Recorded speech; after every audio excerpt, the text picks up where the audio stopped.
स्वागत है आपका हमारे YouTube channel entrance to academia में। जो कि यूजीसी नेट का जो दिसंबर 2025 सेशन का जो नोटिस है वो आ चुका है। तो आज का ये जो वीडियो होने वाला है वो यूजीसी नेट एग्जाम के बारे में होने वाला है कि ये यूजीसी नेट का एग्जाम क्या होता है, इसके क्या फायदे हैं और इसको कैसे क्रैक करें। ये उसी के बारे में एक इंट्रोडक्टरी वीडियो है। साथ ही साथ ये इंट्रोडक्टरी वीडियो इसलिए भी है कि हम अपने चैनल में किस प्रकार की वीडियो यूजीसी नेट एग्जाम के बारे में लाने वाले हैं। तो चलिए शुरू करते हैं। सबसे पहले तो आप सभी का स्वागत है। तो इस वीडियो में हम 5 पॉइंट मेनली डिस्कस करेंगे। पहला है कि यूजीसी नेट एग्जाम क्या होता है। ऑल राइट, तो सबसे पहले हम तो ये इंट्रोडक्शन देखेंगे यूजीसी नेट एग्जाम होता क्या है। दूसरा फिर हम देखेंगे कि जो यूजीसी नेट दिसंबर 2025 सेशन का जो नोटिस आ चुका है उसकी क्या डेट्स हैं, इसके एप्लीकेशन कब तक चालू रहेंगे, इसका एग्जाम्स कब होगा और अगर करेक्शन विंडो है तो वो क्या होगी और उसको कहाँ से अप्लाई करेंगे। फिर तीसरा पॉइंट हम देखेंगे कि नेट एग्जाम का जो होता है वो सिलेबस क्या होता है और इसका स्ट्रक्चर क्या होता है, यानी कि इसमें कितने पेपर होते हैं, किस मोड में होता है, क्या ऑब्जेक्टिव क्वेश्चन होते हैं या फिर सब्जेक्टिव क्वेश्चन होते हैं, इसके बारे में देखेंगे। और चौथा जो सबसे मेन पॉइंट है वो ये है कि हम इस एग्जाम को कैसे पास करें, क्योंकि ये काफी इंपॉर्टेंट एग्जाम हो जाता है असिस्टेंट प्रोफेसर बनने के लिए या फिर पीएचडी में एडमिशन के लिए। तो ये जानना बहुत जरूरी है कि आखिर इसको पास कैसे करें। और पांचवा पॉइंट जो मैं डिस्कस करूंगा इस वीडियो में वो होगा कि इस चैनल में हम इस एग्जाम से संबंधित कौन कौन सी वीडियो लाने वाले हैं। चलिए शुरू करते हैं। पहला पॉइंट तो यही देखते हैं कि यूजीसी नेट एग्जाम क्या होता है। तो सबसे पहले तो ये देख लेते हैं कि नेट का फुल फॉर्म क्या है। तो नेट का मतलब है नेशनल एलिजिबिलिटी टेस्ट, और नाम से ही पता है कि यह एक एलिजिबिलिटी टेस्ट है। पर किसके लिए ये एलिजिबिलिटी टेस्ट है? असिस्टेंट प्रोफेसर बनने के लिए, राइट। तो इस एग्जाम को कंडक्ट कराता है यूजीसी। यूजीसी है यूनिवर्सिटी ग्रांट कमीशन, और ये यूजीसी जो है ये रेगुलेटरी और फंडिंग बॉडी है। इंडिया में जितना भी हायर एजुकेशन इंस्टीट्यूशन है, वो चाहे कॉलेजेस हो चाहे यूनिवर्सिटीज हो, उनको रेगुलेट करता है, उनका स्टैंडर्ड बना रहे और उनमें कौन कौन से कोर्सेज चलने चाहिए वो टाइम टू टाइम ये गाइडेंस देता रहता है और फंड भी करता है, राइट। अब इस एग्जाम को कराता है एनटीए। एनटीए जो कि अभी कुछ साल पहले ही बना था, ये नेशनल टेस्टिंग एजेंसी है जो कि इस एग्जाम को कंडक्ट कराती है। और इसका जो इम्पोर्टेंस है वो तीन चीजों के लिए बहुत जरूरी हो जाता है। पहला है असिस्टेंट प्रोफेसर बनने के लिए, दूसरा है पीएचडी में एडमिशन लेने के लिए, और तीसरा है जेआरएफ के लिए यानी कि फेलोशिप लेने के लिए। इन तीन पॉइंट्स के बारे में मैं डिटेल में डिस्कस करता हूँ। सबसे पहले तो देख लेते हैं कि आखिर असिस्टेंट प्रोफेसर बनने के लिए नेट का एग्जाम क्यों अहम हो जाता है। तो जैसे कि आपको पता होगा कि टीचर बनने के लिए बीएड तो जरूरी होता ही होता है, पर टेट या सीटेट एग्जाम पास करना होता है, राइट। और आईआईटीज में एडमिशन के लिए कुछ स्पेशल एग्जाम पास करने होते हैं। इसी वजह से कॉलेजेस में असिस्टेंट प्रोफेसर बनने के लिए ये जरूरी है कि आपका नेट क्लियर हो। या तो आपका पीएचडी हो तो आप बिना नेट के भी असिस्टेंट प्रोफेसर बन सकते हैं, लेकिन पीएचडी का आपको प्रोसेस पता है कि मास्टर्स कंप्लीट होने के बाद कम से कम 4 या 5 साल लग जाते हैं।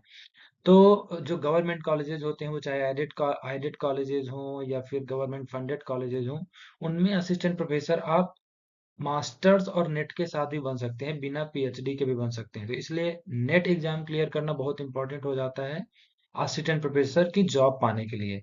फिर दूसरा सबसे अहम है पीएचडी में एडमिशन के लिए। पहले क्या होता था कि पहले जनरली जो सेंट्रल यूनिवर्सिटीज थी और भी यूनिवर्सिटीज थी वो अपना एग्जाम खुद कराती थी, वो चाहे जेएनयू हो, बीएचयू हो, डीयू हो। पीएचडी में एडमिशन देने के लिए वो लोग अपना खुद से एग्जाम करवाते थे, राइट। तो नेट का इतना अहमियत नहीं हो पाता था। नेट सिर्फ इसीलिए पॉपुलर था कि असिस्टेंट प्रोफेसर बनने के लिए मात्र एक एलिजिबिलिटी है। अब धीरे धीरे क्या हो रहा है कि सारी यूनिवर्सिटीज में जो पीएचडी का जो एडमिशन दिया जा रहा है वो नेट के थ्रू दिया जा रहा है, राइट। तो इसलिए यदि आपका नेट में परसेंटाइल अच्छा है, 99 है, 98 है, तो काफी चांसेस हो जाते हैं कि आप किसी भी अच्छी यूनिवर्सिटी में एनरोलमेंट पा जाएंगे पीएचडी में, राइट। और बहुत सारी यूनिवर्सिटीज तो अब थ्रू जेआरएफ भी एडमिशन देती हैं, यानी कि आपका जेआरएफ है तो ही आप एडमिशन पा सकते हैं, नेट में तो चांसेस ही नहीं है। और जो तीसरा पॉइंट है वो है कि जेआरएफ के लिए इम्पोर्टेंट हो जाता है यूजीसी नेट का एग्जामिनेशन। जेआरएफ क्या है इसके बारे में देख लेते हैं। तो यदि आप रिसर्च करना चाहते हैं तो ऑब्वियसली फाइनेंस की तो ज़रूरत होगी ही। अगर आपको फील्ड वर्क करना है या बाहर जाना है, बुक्स परचेज करनी है, काफ़ी सारी अहमियत हो जाती है फाइनेंस की। तो जेआरएफ इसलिए इम्पोर्टेंट हो जाता है। और यूजीसी जूनियर रिसर्च फेलोशिप के रूप में अभी का जो अमाउंट है वो है 37,000 पर मंथ। जो भी जेआरएफ क्रैक कर लेता है, जेआरएफ पास हो जाता है और किसी भी यूनिवर्सिटी में या कॉलेज में as a research scholar enroll हो जाता है, तो उसको 37,000 पर मंथ जेआरएफ मिलता है। और आप 2 साल बाद जब आपका कोर्स वर्क और सिनॉप्सिस हो जाता है तो आप एसआरएफ में प्रमोट कर दिए जाते हैं। तो वो अमाउंट है 40,000 पर मंथ। इसके साथ ही साथ आपको अपना जो जिस शहर में आपका यूनिवर्सिटी है या जिस शहर में आपका कॉलेज है उसके हिसाब से एचआरए भी दिया जाता है और कंटिजेंसी फंड भी दिया जाता है बुक्स वगैरह के लिए। तो इन 3 चीजों के लिए, पहला चीज असिस्टेंट प्रोफेसर के लिए, दूसरा पीएचडी में एडमिशन के लिए और तीसरा जेआरएफ के लिए यूजीसी नेट एग्जाम काफी इंपॉर्टेंट हो जाता है। अब देख लेते हैं कि यूजीसी नेट दिसंबर 2025 का ये जो साइकिल है उसका क्या इंपॉर्टेंट डेट्स है। तो सबसे पहले तो हम देखते हैं क्या 3 की डेट्स हैं। पहला देख लेंगे हम कि इसका एप्लीकेशन पीरियड कब से कब तक है, यानी फॉर्म्स तो आउट हो ही चुके हैं। इसका लास्ट डेट क्या है? तो ये अक्टूबर 7 से एप्लीकेशन फॉर्म्स आउट हो चुके हैं और ये नवंबर 7 तक आप लोग फॉर्म फिल कर सकते हैं यूजीसी के जो ऑफिशियल वेबसाइट है उस पे जाके। फिर अगर आपको लगता है कि आपने कुछ फॉर्म में मिस्टेक कर दी है, तो जो करेक्शन विंडो है वो है 10 नवंबर से 12 नवंबर 2025 तक, राइट।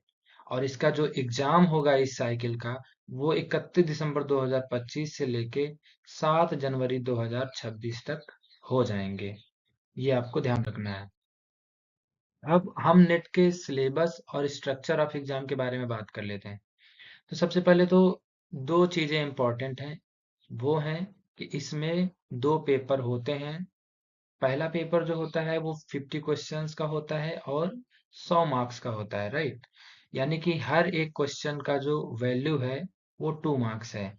और पेपर 1 जो होता है वो टोटल 10 यूनिट में डिवाइड हो जाता है। और इसका जो डिटेल सिलेबस है वो आप ये जो वेबसाइट है ugcnet.nta.ac.in, इसमें आप पा सकते हैं। या फिर आप इस हमारे चैनल के जो डिस्क्रिप्शन में हमारा टेलीग्राम चैनल होगा उस पे भी आप जा सकते हैं, वहां भी आपको डिटेल सिलेबस पेपर 1 का मिल जाएगा यूनिट वाइज। और जो पेपर 2 होता है वो सब्जेक्ट का पेपर होता है, यानी कि आप जिससे मास्टर्स कर रहे हैं वो चाहे हिस्ट्री हो, पॉलिटिकल साइंस हो, सोशियोलॉजी हो, साइकोलॉजी हो, इन कई सारे जो सब्जेक्ट हैं जिस सब्जेक्ट पे यूजीसी एग्जाम कंडक्ट करवाता है वो आपको लिस्ट मिल जाएगी कि आप देख सकते हैं कि आप जिससे मास्टर्स कर रहे हैं वो सब्जेक्ट लिस्टेड है कि नहीं। तो ये जो पेपर होता है ये 100 क्वेश्चंस का होता है और इसका मार्क्स जो होते हैं वो होते हैं 200। और सबका जो डिटेल सिलेबस है अगेन आपको वो ugcnet.nta.ac में मिल जाएगा या फिर हमारे टेलीग्राम चैनल में आप देख सकते हैं। 2 चीजें इंपॉर्टेंट है ये यहाँ पर देखना। पहला कि इसका एग्जाम, इस एग्जाम का पैटर्न क्या है। तो पहले होता था कि 3 पेपर होते थे और एक पेपर सब्जेक्टिव भी होता था।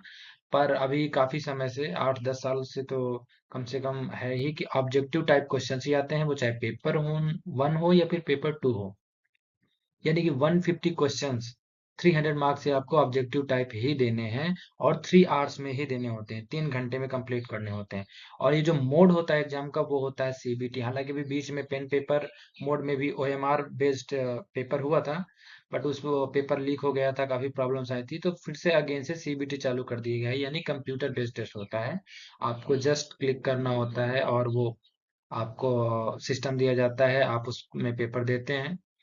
और पेन पेपर में या जो गोला भरना होता है वो सब करने की अब जरूरत है नहीं काफी समय से।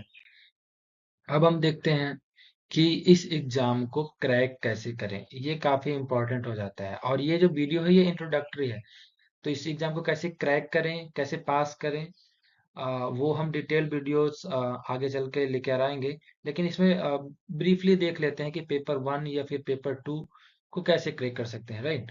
तो हम मैंने पहले जैसे बताया कि ये कई सारी यूनिट में डिवाइड होता है पेपर 1। तो सबसे अच्छा तो आप यही कर सकते हैं कि आप इस पेपर को यूनिट वाइज प्रिपेयर कर सकते हैं, राइट। तो इसमें जैसे 10 यूनिट होती हैं, तो अगर आपको लगता है कि किसी यूनिट में आप बहुत कमजोर हैं, जैसे कि लॉजिकल रीजनिंग हो सकता है किसी के लिए, या फिर आपका न्यूमेरिकल एबिलिटी हो सकता है किसी के लिए, कोई रिसर्च एप्टीट्यूड उसको समझ में नहीं आ रहा है, वो उसमें कमजोर हो सकता है, तो वो उस यूनिट को प्रिपेयर कर सकता है, जो कि हर यूनिट लगभग लगभग 5 या 6 क्वेश्चन आते ही आते हैं। तो ये आप कर सकते हैं। कायदे से तो यही चाहिए कि आप सारी यूनिट को अच्छे से प्रिपेयर करें, लेकिन अगर आपको लगता है कि आप मैथ वाले में ज़्यादा वीक हैं, या फिर आप इन्वायरमेंट वाले सेक्शन में ज़्यादा वीक हैं, रिसर्च एप्टीट्यूड में वीक हैं, टीचिंग एप्टीट्यूड में वीक हैं, तो उनको ज़्यादा प्रिपेयर करें। फिर तीसरा पॉइंट ये है कि आप एक अच्छी सी जो गाइड है, जो रेफरेंस बुक है, उसको फॉलो कर सकते हैं। जैसे कि बहुत सारे लोग आपको ये बताते हुए मिलेंगे कि केवीएस मदान, वो एक अच्छी बुक है, आप उसको फॉलो कर सकते हैं। राइट। दूसरा चीज ये है कि ज्यादा से ज्यादा पीवाईक्यू सॉल्व करने चाहिए, क्योंकि हर 6 महीने में ये एग्जाम होता है और कम से कम 40 से 50 सब्जेक्ट लिस्टेड होते हैं, तो हर सब्जेक्ट का अपना अपना पेपर वन होता है। तो अगर आप एक साइकिल का पीवाईक्यू लगाना चाहें तो आपको 50 क्वेश्चंस पेपर मिल जाएंगे पेपर वन के। तो मुझे लगता है पिछले 3-4 सालों के तो सबको लगा ही जाने चाहिए। और कई सारे रेफरेंस बुक आती हैं, जैसे कि कई सारे पब्लिकेशन हाउस हैं, यूथ कंपटीशन टाइम्स हो गया, एजीपी हो गया, ये सब प्रीवियस ईयर क्वेश्चंस को सॉल्व करके उसको पब्लिश करते हैं, तो वो सब आप लोग देख सकते हैं। और यहाँ पे ये चीज महत्वपूर्ण हो जाती है कि आपको इसका वैल्यू समझना है, इसका वेटेज समझना है। क्योंकि सब्जेक्ट तो सबको ही अपना अपना अच्छे से प्रिपेयर करता है, लेकिन अगर आप पेपर वन में अच्छा कर जाते हैं दूसरों से, आप 38 to 40 क्वेश्चन अगर आप सही कर जाते हैं, तो बहुत ज्यादा चांसेस है कि न सिर्फ आप नेट क्लियर कर लेंगे, बल्कि आप जेआरएफ भी क्रैक कर सकते हैं। राइट। अब हम देखते हैं कि जो पेपर टू है उसको कैसे प्रिपेयर कर सकते हैं। सबसे पहले तो ये जरूरी चीज है कि पेपर टू है वो अपना अपना सब्जेक्ट का अलग होता है, तो इस वजह से स्ट्रेटजी भी अलग अलग ही होंगी। वो चाहे पॉलिटिकल साइंस हो, हिस्ट्री हो, सोशियोलॉजी हो, साइकोलॉजी हो, राइट, बायोलॉजी हो, कुछ भी हो। तो इसमें सबसे अहम हो जाता है कि आप अपने सिलेबस को अच्छी तरह से समझें कि यूजीसी नेट का जो पेपर टू का सिलेबस है उसका क्या डिमांड है, उसका क्या पैटर्न है, किस तरह से यूजीसी या एनटीए क्वेश्चंस पूछ रहा है। इस वजह से इसमें भी हम ये देख सकते हैं कि हम सिलेबस को यूनिट वाइज प्रिपेयर करें, है ना। और जितना भी आपने मास्टर्स में, बैचलर्स में उस सब्जेक्ट से संबंधित बुक्स पढ़ी होंगी, टेक्स्ट बुक्स पढ़ी होंगी, एकेडमिक बुक्स पढ़ी होंगी, आप उनको अच्छे से पढ़ लें। ये हर सब्जेक्ट के लिए लागू होता है।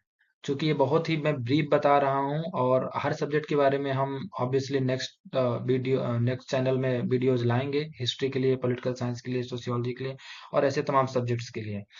और आप लोग ये भी कर सकते हैं कि बहुत सारी रेफरेंस बुक्स आती हैं, तो उसको भी फॉलो कर सकते हैं। तो वो भी मैं चैनल में आने वाले जो नेक्स्ट वीडियोज होंगे उनमें डिस्कस करेंगे।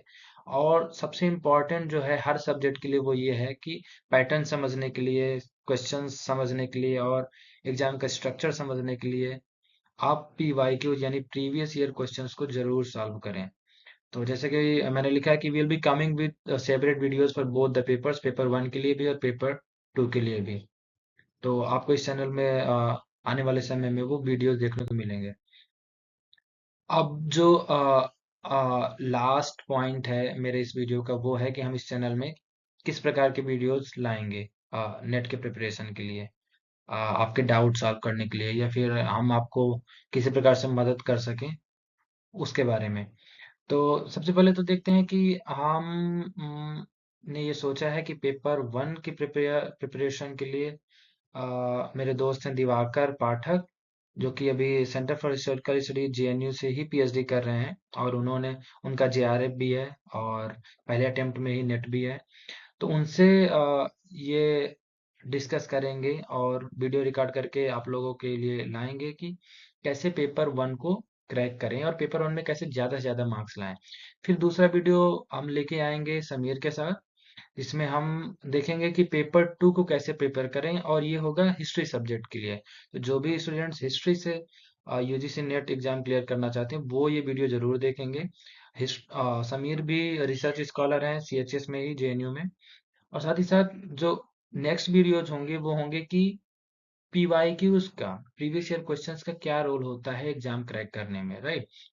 और दूसरा ये भी है क्योंकि मैंने देखा है कि बहुत सारे लोग जेआरएफ जो है, जो कि फेलोशिप का एक बहुत बड़ा स्रोत होता है, सोर्स होता है, उसको मिस कर जाते हैं कभी कभी 1 मार्क से, सॉरी 2 मार्क से, 4 मार्क से, 1-2 क्वेश्चन से मिस कर जाते हैं। तो यहाँ पे जितने भी रिसर्च स्कॉलर्स हैं जेएनयू में, वो पहले या दूसरे अटेम्प्ट में ही जेआरएफ क्रैक कर चुके हैं और वो as a research scholar work कर रहे हैं यहाँ जेएनयू में। तो मैंने जब उनसे बात की तो पता चला कि उनकी अपनी अपनी स्ट्रेटजीज रही हैं या टिप्स रही हैं, ट्रिक्स रही हैं, जो मैं चाहूंगा कि आप लोगों के सामने लेकर आएं। तो नेट के लिए और जेआरएफ, स्पेशली जेआरएफ को कैसे क्रैक करें, ये हम इस चैनल में वीडियोज लेकर आएंगे। तो तब तक आप इस चैनल को सब्सक्राइब कर दीजिए, लाइक कर दीजिए।